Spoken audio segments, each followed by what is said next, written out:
Welcome to கலாஸ் கறிவேல். இல்லைன்னு நல்லா இருக்கீங்களா? இன்னைக்கு நான் வந்து அருமையான ஒரு ரெசிபியுமா வந்திருக்கேன்.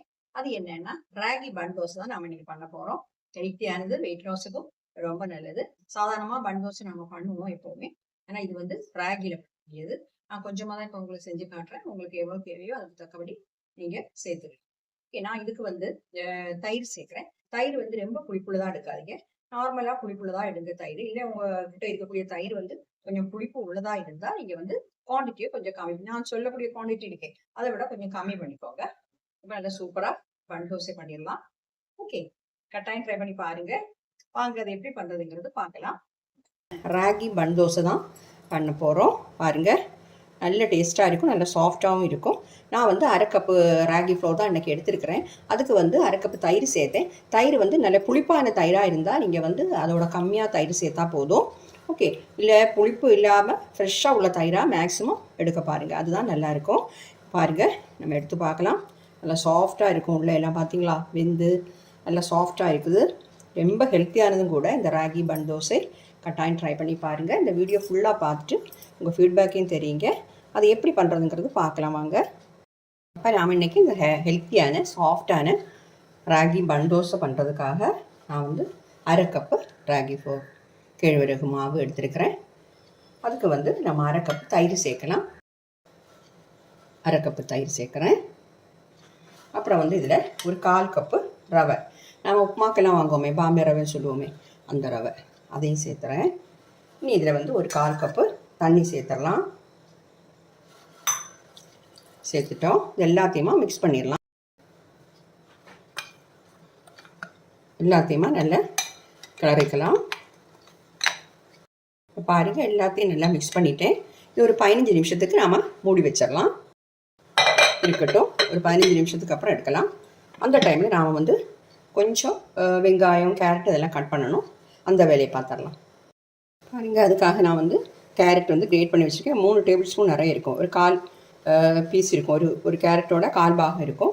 ஒரு பச்சை மிளகா, ஒரு பாதி பெரிய வெங்காயம், கொஞ்சம் கருவேப்பிலை, இவ்வளவும் கட் பண்ணி வச்சுருக்கிறேன். ஒரு பேன் சூடு பண்ண வச்சுருக்கிறேன். இதில் வந்து 1 டேபிள் ஸ்பூன் எண்ணெய் சேர்த்துக்கலாம்.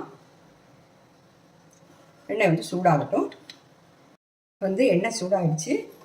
இதில் வந்து ஒரு 1/2 டீஸ்பூன் கடுகு, அப்புறம் வந்து 1/2 டீஸ்பூன் உளுந்து பருப்பு, 1/2 டீஸ்பூன் கடலைப்பருப்பு எல்லாமே சேர்த்துட்டோம்.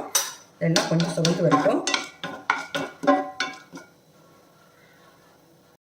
கடுகு வெடித்து பருப்பெல்லாம் சிவந்து வந்துடுச்சு. இதில் 2 பிஞ்ச், ஒரு 1/4 டீஸ்பூனோடையும் கம்மியாக பெருங்காயத்தூள் சேர்க்குறேன்.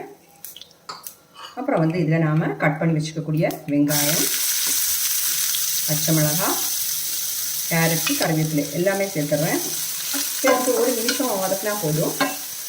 இது வதக்காமையே நம்ம பச்சையாகவும் அதில் சேர்க்கலாம். ஆனால் வதக்கி சேர்க்கும்போது இன்னும் கொஞ்சம் டேஸ்ட்டாக இருக்கும். அதுக்காக தான் நம்ம வதக்குறோம். வெங்காயம் வந்து ரொம்ப பொடி பொடியாக கட் பண்ணி போட்டுக்கிறதுனால சீக்கிரமாக வதக்கிடும். 2 நிமிஷம் வதக்கிட்டேன். இப்போ ஃப்ளைம் ஆஃப் பண்ணி இதை இப்படி வச்சிடலாம்.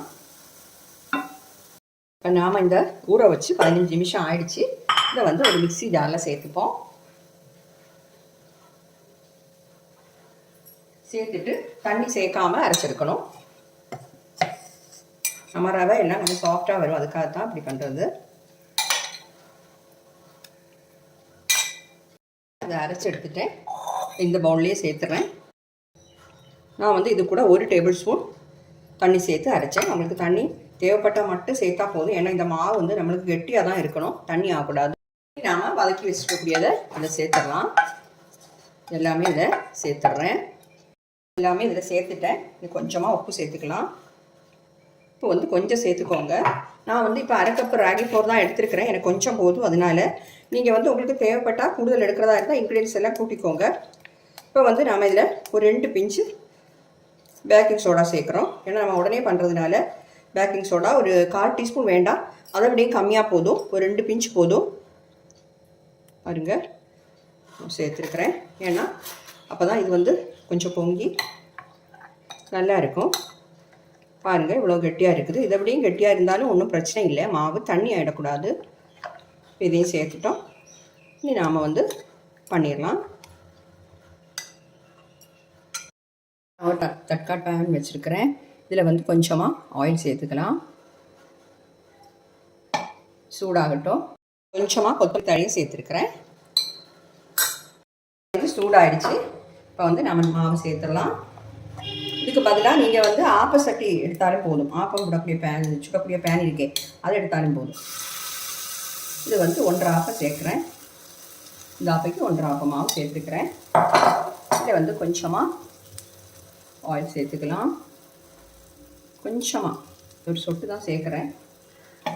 இப்போ லோ ஃப்ளேமில் வச்சு தான் இதை வேக வச்சு எடுக்கணும். மூடி வச்சிடலாம். லோ ஃப்ளேமில் இருக்கட்டும். ஒரு 2 நிமிஷத்தில் வெந்துடும். வந்து பார்க்கலாம். பார்த்தீங்களா, ஒரு சைடு வெந்துடுச்சு. இதை திருப்பி போட்டுடணும்.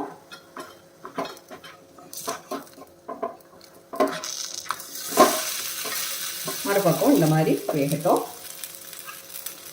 லோ ஃப்ளேமில் தான் வச்சுருக்கணும். மறுபக்கம் வெந்திருக்கும். இப்போ நம்ம மாற்றிட வேண்டியதான்.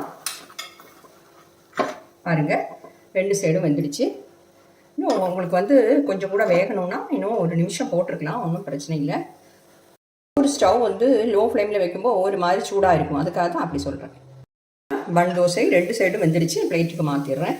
ராகி பன் தோசை வந்து நாம் பண்ணி சாப்பிடும்போது ராகினே சொல்ல முடியாது. அவ்வளோ தூரத்துக்கு டேஸ்ட்டு ரொம்ப வித்தியாசமாக இருக்கும். எல்லோருமே விரும்பி சாப்பிடுவாங்க. நல்ல சாஃப்டாகவும் இருக்கும்.